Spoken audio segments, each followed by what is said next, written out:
శివాయ. Free time Radhika YouTube channel ప్రేక్షకులందరికీ నమస్కారం. ప్రతిరోజు నేను పెట్టే భక్తి వీడియోస్ చూస్తూ నాకు ఎంతో సపోర్ట్ చేస్తున్న మీ అందరికీ థ్యాంక్ యూ సో మచ్ అండి. భక్తి పాటల ద్వారా భారతీయ సంస్కృతిని సంప్రదాయాలను మన తర్వాత తరాలకు అందిస్తూ సంగీతాన్ని కేవలం కళగా కాకుండా భగవంతుని సేవగా భావిస్తూ కొన్ని వేల మందికి ఆధ్యాత్మిక ప్రేరణ కలిగిస్తున్నటువంటి ఉమామహేశ్వరరావు గారు స్థాపించిన స్వరమాధురి అనే భక్తి పాటల గ్రూపుకు తమ వంతుగా ఎన్నో సహాయ సహకారాలు అందిస్తున్నటువంటి తపనా ఫౌండేషన్ చైర్మన్ శ్రీ గారపాటి సీతారామాంజనేయ చౌదరి గారు మన గ్రూపు కోసం ప్రతివారం నిర్వహించే తపనా ఫౌండేషన్ టాస్క్ ఈ వారం ధర్మాజిగూడెంలో మన స్వరమాధురి గ్రూప్ సభ్యులు నిర్వహిస్తున్నారు. మరి ఈ వారం విజేత ఎవరో ఈ వీడియో చూసి వారికి అభినందనలు తెలియజేయగలరు. ఈ వీడియో మీకు నచ్చితే తప్పకుండా లైక్ చేయండి, షేర్ చేయండి. ఫ్రీ టైం రాధిక యూట్యూబ్ ఛానల్ని సబ్స్క్రైబ్ చేయండి.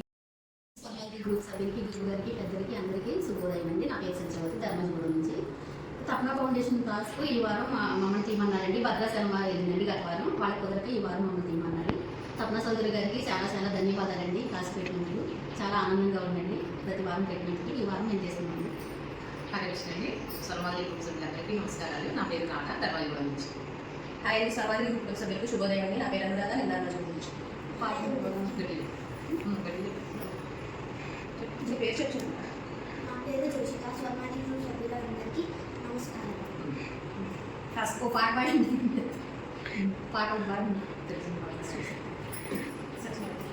శ్రీ సత్యనారాయణుని సేవకులారమ్మ, మనసారా స్వామిని కొలిచే హారతులీరమ్మ. శ్రీ సత్యనారాయణుని సేవకులారమ్మ, మనసారా స్వామిని కొలిచి హారతులీరమ్మ. స్వామిని పూజించే సేతుల చేతులట, ఆ మూర్తిని దర్శించే కనులే కన్నులట.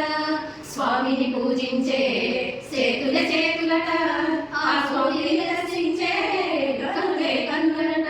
తన గత వింటే ఎవరికైనా జన్మ ధరించునట. శ్రీ సత్యనారాయణుని సేవకురారమ్మ, మనసారా స్వామిని కొలిసి హారతులీరమ్మ. ఏ వేళైనా ఏ శుభమైనా కొలిసే దైవం ఈ దైవం. ఏ వేళైనా ఏ శుభమైనా కొలిసే దైవం ఈ దైవం. అన్నవరములో వెలసిన దైవం ప్రతి మునికి దైవం.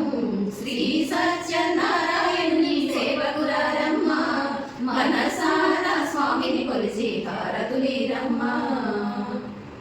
జై శ్రీ జై శ్రీరామ్.